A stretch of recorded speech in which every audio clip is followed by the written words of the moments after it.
Anyway, so what is I know there's another thing, and I would love for it to be discussed very well in length a little bit, but which is a great facility, great place, the Nash Farms. Yes, and I did want to talk about that today because there is a small handful of individuals that, for whatever reason, have put some false information out there about Nash Farm, and I wanted to bring the facts today and talk about what this wonderful park has meant to the constituents of District 2.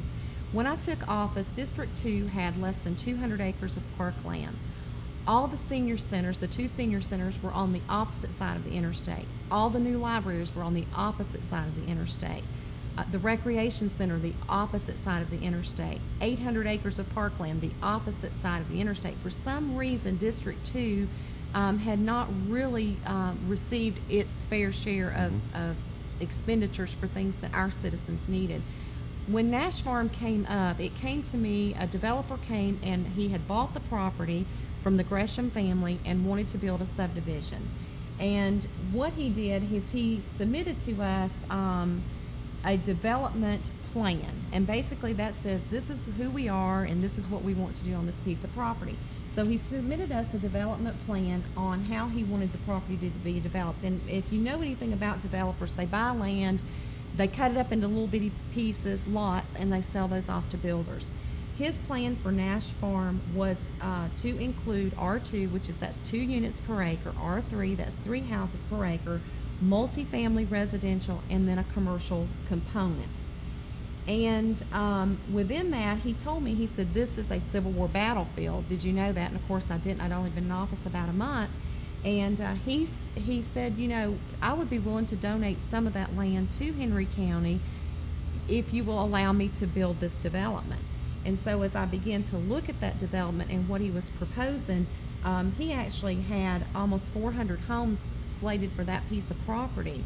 And the density on a good portion of that was 5.5 units per acre. And I don't know of anywhere in the unincorporated so 5.5 area, homes. 5.5 homes per acre.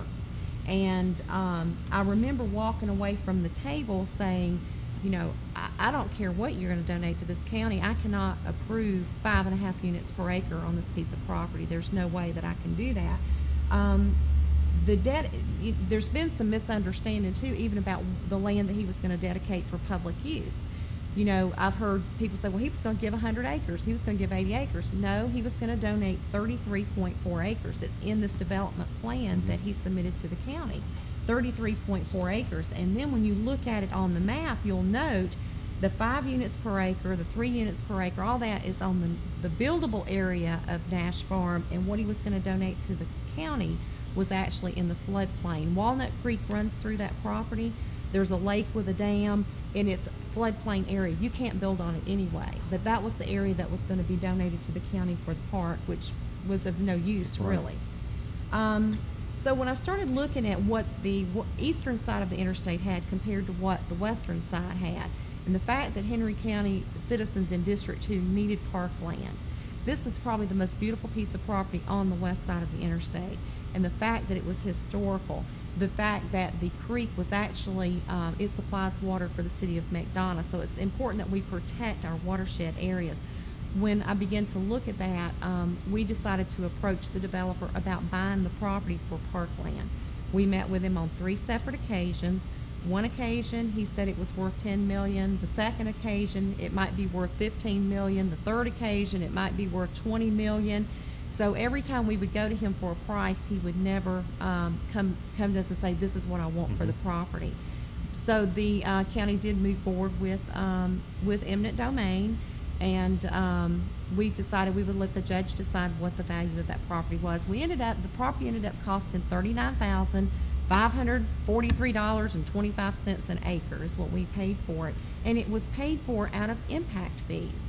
For every new home or business built in Henry County, it's assessed impact fees. Those impact fees are set into special funds for either library, public safety, or parks and green space. By law, you put them in those 3 categories. That's all that money can be spent on. And the 3 categories again are? Public safety, libraries, parks and green space. You collect it, you put it in those funds, you must spend it solely on that. To date, Henry County has collected almost $8 million in impact fees for parkland alone. And District 2 has collected almost $3 million of that fund. About 40%. About 40%. But yet, it was not being spent back in our district. It was going to other districts. And so I went to our commissioners and said, we have this impact fee money for parks and green space. You're not spending it over here in the district where it's being generated. We need to bring that money back over here because this is where the impact's occurring. We need parkland, and so we did. We purchased Nash Farm Battlefield out of those impact fees. So the citizens that's been here for 20 years didn't buy the land. The new development coming in actually paid for the property. So it was not out of tax revenue? It was not out of tax revenue. No, it was solely out of impact fees.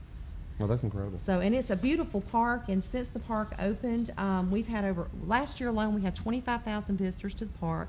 It's the only park we can hold large-scale events like the 4th of July. We had between 10 and 15,000 people out there last year.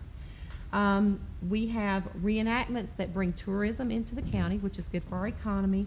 Easter egg hunts, there's walking trails, picnic areas, a bird sanctuary. Our high school cross-country track meets out there. We use it for summer camps. The movies. Movies in the park. The carriage house can be rented for weddings and corporate events. We just, we plan to have a museum out there. We did an archaeological study, and that's the other thing I wanted to talk about. 2 studies done by 2 archaeological firms, and it was paid for by the state of Georgia with grant money. And both of those studies validated the historical events that took place at Nash Farm, which was the cavalry raid related to Kilpatrick, and that took place on August 20th of 1864. And in one study alone, we unearthed over 1,000 cavalry-related artifacts. Those will be displayed in the museum once we get that open. And the museum is actually, the funds for that are being raised by the Friends of Nash Farm, private organizations. A lot of the hands-on work going on out there on these historical buildings are being done by the Friends of Nash Farm volunteers.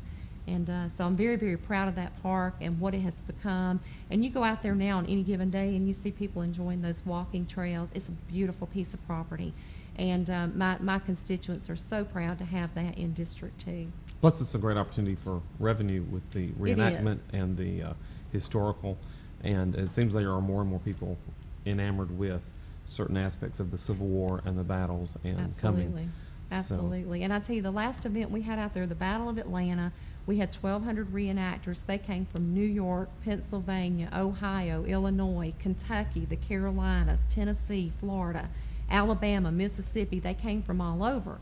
Many of these men camped on site, but their wives and children stayed in hotels up on Jonesboro Road, and that's a plus for us because they shop in our stores and they eat in our restaurants, so it brings a lot of money into our economy, and we just need to cultivate more of the tourism dollars here in the county. I know one of the things I always think is funny, and we're about to go to a break, but is the fact I had a reenactor tell me one time. He said, you know, the hardest part for the reenactors to find people who want to be the Yankees. Because everybody wants to be the Southerners, exactly the way it yeah, should but be. you know what? That I will tell you this: when we do the reenactments, your reenactors carry 2 sets of clothes. That's they right. carry the Federal Right. and they carry the Confederate, and they have to do one or the other because you have to have both sides. And he told me, this one guy, he told me, he says, yeah, he goes, nobody wants to be the Northerners. He goes, we all want to be the Southerners. Anyway, again, this is Chris Vaughn with a special edition of Business Life. I have with me again BJ Mathis, who is running for the County Commissioner Chairmanship.